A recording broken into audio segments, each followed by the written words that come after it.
менің ойымша, нормально. Ал бірақ марка сияқты үлкен бағанағы газет журналдар бар ғой Испанияда.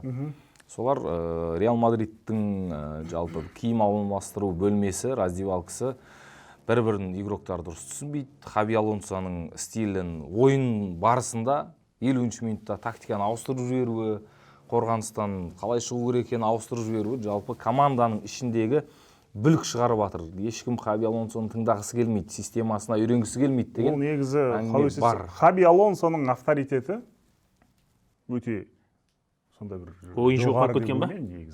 Ойыншы ретінде ол бәрін істеп қойған, дәлелдеген адам ғой өз-өзін. Сондықтан да ол киім алмастыру бөлмесіне келіп, "Ей, сен" деп нұқып тұрып сөйлей алатын сияқты әрқайсысының ойыншыларының. Оған қарсы ол кім ол жерде әңгіме айту. Винисиус енді ашық түрде не қылды, бірақ енді бұл жерде енді жаңағы өлең бар ғой бір, әуелі адам болсаң өзіңді біл, кісіге сөйлейтұғын сөзіңді біл дейтін. Әр жаста әр түрлі міндетің бар, қай жаста не істейтін кезіңді біл деп. Сондықтан да қазіргі жасында Винисиус ол нөмір 2 болып командаға жұмыс істеу керек болды.